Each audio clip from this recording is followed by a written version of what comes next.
পৃথিবীতে মানুষ হিসাবে সদাচরণের হকদার সবচেয়ে বেশি কে? বাপ মা, তারপরে নিজ ভাই, অবেজিল কুরবা, নিজ ভাই, অল এতামা, এতিম, অল মাসাকিন, ফকির মিসকিন, অল জারিদিল কুরবা, অল জারিল জুনব, নিকট প্রতিবেশী, দূর প্রতিবেশী, অ সাহেবিল জাম্বে, চলার সাথী। জীবনে কোনোদিন গাড়িতে উঠে কারোর সাথে ঝগড়া করবেন না, রিক্সায় উঠে কারোর সাথে ঝগড়া করবেন না।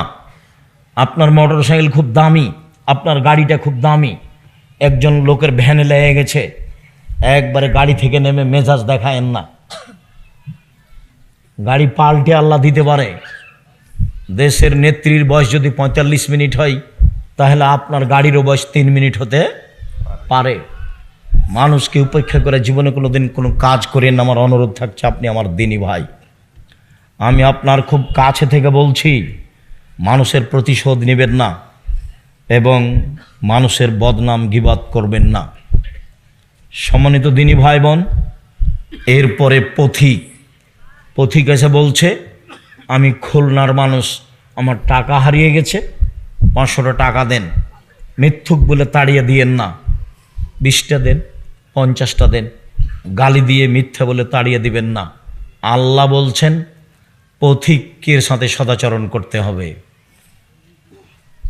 চলার সাথীর সাথে সদাচরণ করতে। আপনি দেখতে পাচ্ছেন বাজারে যাচ্ছেন, একটা রিক্সা আর একটা রিক্সার সাথে লেগে গেল, এই যে গালি দিল, চাঁপাইনবাবগঞ্জের ভাষাতে যা চলে সব দিল, ঢাকার ভাষাও জানেন সেভাবে দিল। এরই রিক্সাটা আরেকটু পরে আরেকজনের সাথে লেগে গেছে, তো ওও দিল। সারাদিন এভাবে চলছে। তাহলে আমি আপনি কি সেই? আমরা কি পথে নেমে গেছি? আমরা কি পশু প্রাণী হয়েছি? আমরা কি গরু ছাগল হয়েছি? আমরা কি হায়ানা পশু হয়েছি? প্রতিশোধ নিব না, প্রতিশোধ ছাড়াই দুনিয়াতে বাঁচতে চাই।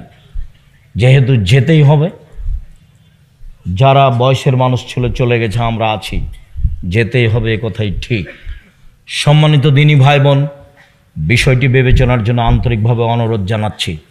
আমার দিনী বোনেরা শোনেন, আল্লাহর নবী বললেন সবচেয়ে ভালো নারী কোরাইশের নারী, কোরাইশ বংশের নারী, সৌদি আরবের যারা উঠে উঠে। কেন ওরা ভালো? কেন?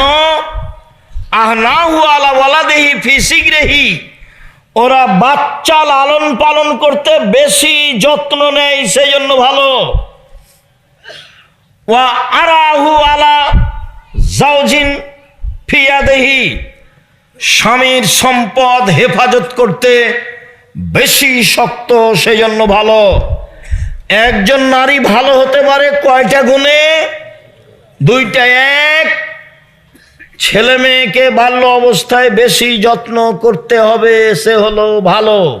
2, স্বামীর সম্পদকে হেফাজতে রাখতে পারে যে নারী, সেই ভালো। আল্লাহর নবী বলেন সবচেয়ে ভালো নারী 1, স্বামীর সাথে কথা বললে হাসি মুখে বলে। 2, স্বামী আদেশ করলে পালন করে। 3, স্বামী বাড়িতে না থাকলে নিজেকে হেফাজতে রাখে, মোবাইলে কারোর সাথে গল্প করে না, নিজের স্বামীর সম্পদ হেফাজতে রাখে, কারো হাতে তুলে দেয় না। যারা স্বামীর অবর্তমানে টাকা পয়সা ভাই বোনকে দিয়ে দেয়, ভাবিকে দিয়ে দেয়, বিলিয়ে দেয়, এ হলো হস্তিনী বউ, এ সংসারের ক্ষতি করে, এ ভালো নারী নয়। আল্লাহর নবী বললেন পৃথিবীর মানুষ শোনো, ভালো নারীকে খায়রুন নিসা, 1 নাম্বার গুণ আল অদুদ, স্বামীর সাথে প্রেম প্রীতি ভালোবাসাই সুলভ আচরণের। যে আপনি আমার দিনী বোন, স্বামীর মুখখান যতই খারাপ হোক, আপনি ভালো আচরণ দেখাতে পিছে হটবেন না, অভিমান করবেন না, আর প্রতিবাদ করবেন না। সে তার মুখখান যতই খারাপ হোক, আপনার আচরণ সব সময় প্রেম প্রীতি ভালোবাসা নিয়ে থাকবে, এটা আল্লাহর আদেশ। 2, আল অদুদ, যেসব মহিলার ছেলে মেয়ে বেশি দিতে পারে। 3, আল আউদেলাজ্জাউজে, স্বামী কোনো সময় রাগ করলে স্বামীর হাত ধরে বলে, যতক্ষণ পর্যন্ত আপনার রাগ না মিটবে ততক্ষণ পর্যন্ত আমি কোনো খাদ্য খাবো না, তার নাম ভালো নারী। আল্লাহ রাসূল বলেন, ভালো নারী কে? 1, আল অদুদ, স্বামীর সাথে প্রেম প্রীতি ভালোবাসায় যে ভালো সেই ভালো। 2, বেশি সন্তান দিতে পারে যে সেই ভালো নারী। 3, অল মুতিয়াত, স্বামীর সুবিধা অসুবিধায় পরামর্শ দিতে পারে যে সেই ভালো নারী। 4, অল মুসিয়াত, স্বামীর ব্যথায় ব্যথিত হয়, স্বামীর দুঃখে দুঃখিত হয়, স্বামীর খুশিতে খুশি হয় যে সেই ভালো নারী। 1 মিনিট, স্বামীকে কিভাবে পরামর্শ দিবেন, উপদেশ দিবেন, তার সাথে কিভাবে তার ব্যথায় ব্যথিত হবেন। 1 মিনিট। আল্লাহর নবী বললেন, খাদিজা খাসি তো আলা নাফসি, আমি মনে হয় মারা যাব, আমি মনে হয় বাঁচব না খাদিজা, আমি গাড়ে হিরাই ছিলাম, কে যেন আমাকে চেপে ধরলো, ধরে বলছে পড়েন। আমি বললাম পড়তে জানি না। আবার চেপে ধরে বলল পড়েন। আমি বললাম পড়তে জানি না। আবার চেপে ধরে বলল পড়েন। আমি বললাম পড়তে জানি না। তখন উনি বললেন পড়েন, ইকরা বিস্মি রাব্বিকাল্লাযী খালাক, খালাকাল ইনসানা মিন আলাক।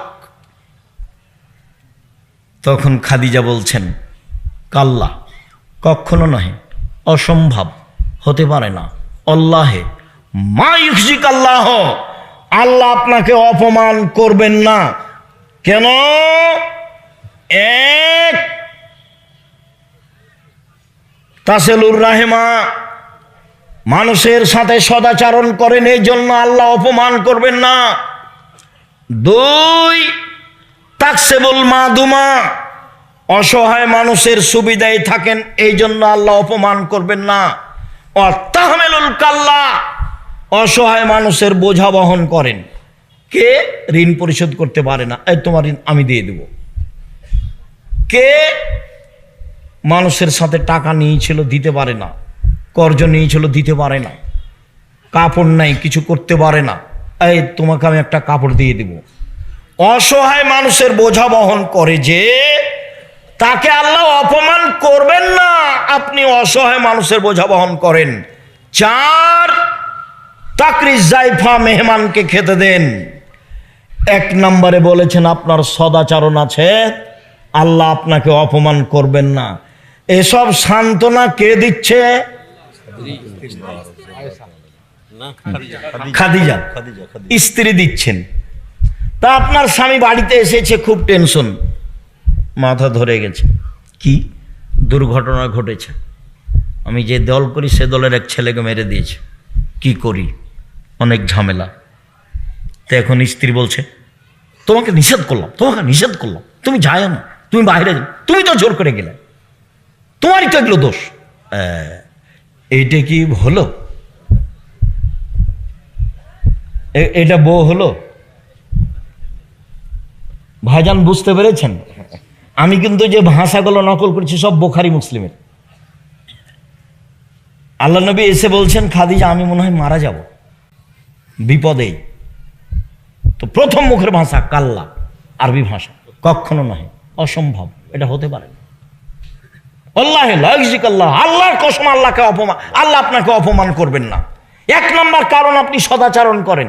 এই ছেলে, আল্লাহ মুহাম্মদ সাল্লাল্লাহু আলাইহি ওয়াসাল্লাম অপমান করবেন না কেন? খাদিজা কি বলছেন রাদিয়াল্লাহু আনহা, আপনি কি করেন? সদাচরণ করেন, এই জন্য আল্লাহ আপনাকে অপমান করবেন। তাহলে স্ত্রী কি বলবে চিন্তা করবেন না, টেনশন ভোগ করেন না যেন, এমনি তো আপনার প্রেশার আছে। আরে কিছু না, এগুলো মিটে যাবে ইনশাল্লাহ, চিন্তা করেন না, মিটে যাবে, এগুলো চিন্তা করিয়েন না, ইনশাল্লাহ এগুলো ঠিক হয়ে যাবে। প্রত্যেক সমস্যার সাথে সমাধান থাকে। এত আপনার মাথা ব্যথা কেন? এগুলো কে বলবে? স্ত্রী বলবে। এরপরে বলছে চলেন একটা বড় মানুষের সাথে আপনাকে একটু দেখে নিয়ে আস পরিস্থিতিতে। ওরাকে নওয়াফলের কাছে নিয়ে যাবেন, নিয়ে যা বলবেন চাচা আপনার ভাইয়ের ছেলেকে দেখুন তো, ঘটনা কি, কি খবর মোহাম্মদ, ঘটনা কি? এই ঘটনা, আমি গাড়ি হিরাই বসেছিলাম, এই ঘটেছে। ও আরে সে তো নামুস, সে তো জিবরাইল, এলাকার লোক তো তোমাকে বের করে দিবে। এটা হলো দ্বিতীয় কথা। প্রথম কথা হলো ও জিবরাইল, দ্বিতীয় কথা কি? এলাকার লোক বের করে দিবে। তখন আল্লাহ রসুল বলছেন মুখরে জিয়া, এলাকার লোক আমার বের করে দিবে, এটা হয় কি করে?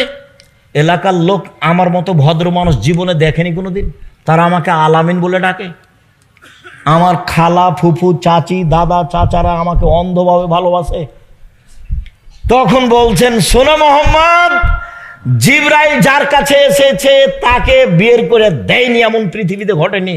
যত মানুষের কাছে জিবরাইল এসেছে নবীর কাছে, সবকে এলাকা থেকে বের করে দিয়েছে, তোমাকেও দিবে। তবে যদি আমি থাকি তোমার সহযোগিতা করব। বড় মানুষের কাছে নিয়ে এসেছেন কে? খাদিজা, স্ত্রী নিয়ে এসেছে। আপনি আমার দিনী বোন, স্বামীকে হতাশা করবেন না, তার পাশে থাকবেন। আর এক মিনিট, কথা বলছেন নাকি? এই মেয়ে কথা বলছো কেন? আর এক মিনিট খেয়াল করেন, আপনাকে বলছি। হুদায়বিয়ার যুদ্ধে গেছেন, হুদায়বিয়া সন্ধি করে ফিরে আসছেন, কাবা ঘরে ঢুকবেন না। আরে 1-1.5 কিলোমিটার আছে, তাহলে কাবা ঘর। আল্লাহ রসুল বলছেন যাব না, ফিরে যাব। তখন উমর বলছেন আপনি সত্য নবী নন? হ্যাঁ আমি সত্য নবী। ইসলাম ধর্ম সত্য নয়? হ্যাঁ ইসলাম ধর্ম সত্য। আপনি বলেননি কাবা ঘরে ঢুকবো? হ্যাঁ আমি বলেছি কাবা ঘরে ঢুকবো, তবে এবছরই ঢুকবো, এ কথা বলিনি। চুপ। আবু বকর সিদ্দিকের কাছে গিয়ে বলছেন, আবু বকর সিদ্দিক, ইসলাম ধর্ম সত্য ধর্ম নয়? হ্যাঁ সত্য ধর্ম। মোহাম্মদ সত্য নবী নন? হ্যাঁ মোহাম্মদ সত্য নবী।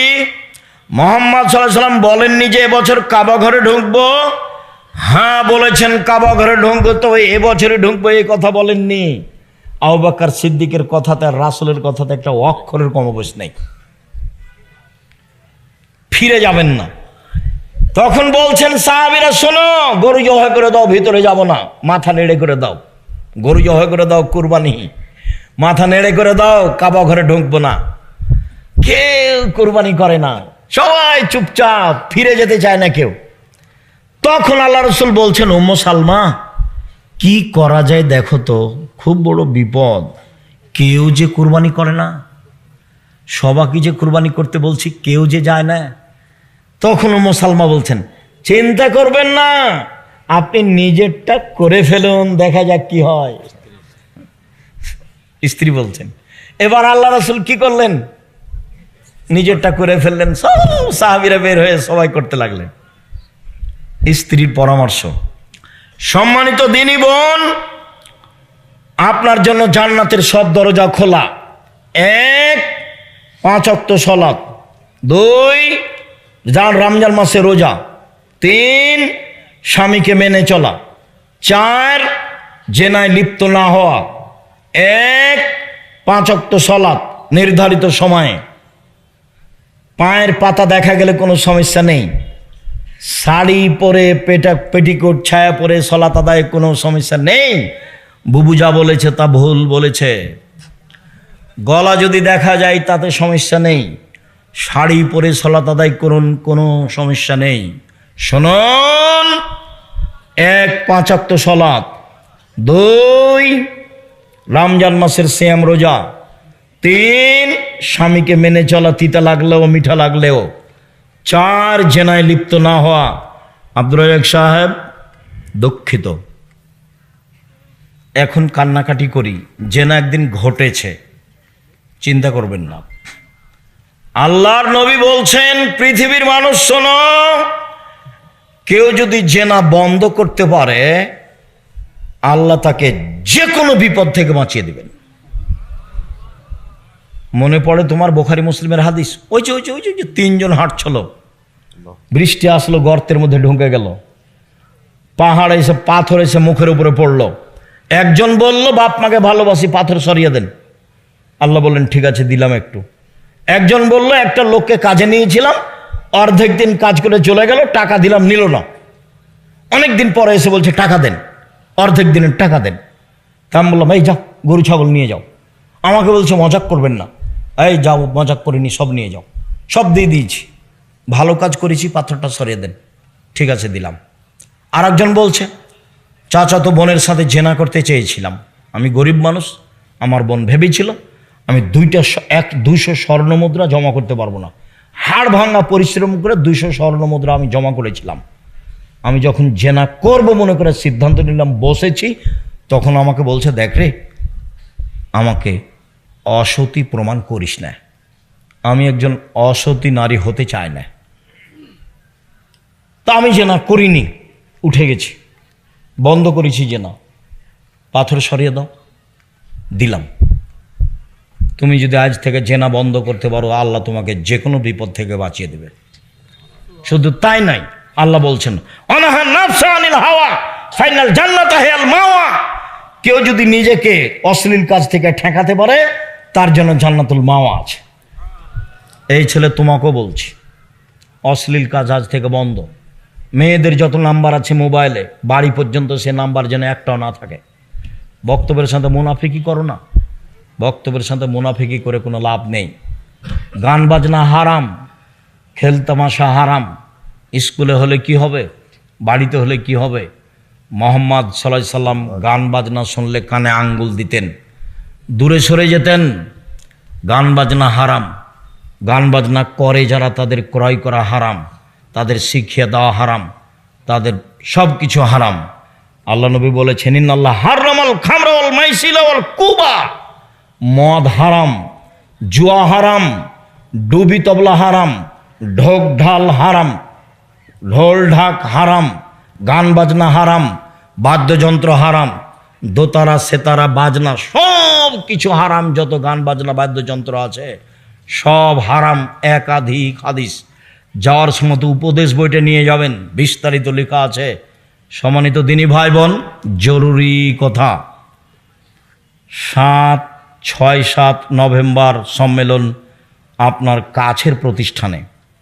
আমি ঐকান্তিকভাবে কামনা করি আপনি তো যাবেন, ভাই বোন আত্মীয় স্বজনকে নিয়ে যাবেন। এই সামনে নভেম্বর 6-7 পাকিস্তানের এহসান এলাহির জহিরের ছেলে ইবতেসাম এলাহি জহির থাকবেন। দেশের বড় বড় আলেম ওলামা থাকবেন। তার টিকিট করা হয়েছে, তিনি চলে আসছেন, কয়েকদিন আগে আসবেন। মর্মে সম্মেলনে আমার দিনী ভাই বোনকে উপস্থিত হওয়ার জন্য আন্তরিকভাবে অনুরোধ করলাম। 2 ডিসেম্বরে ফরম, 1 জানুয়ারি ভর্তি। ছেলে মেয়ে নিয়ে যাবেন, ভর্তি হতে পারলে আলহামদুলিল্লাহ। 3 যাওয়ার সময়তে আল ইতেসাম পত্রিকা কেউ ছেড়ে যাবেন না।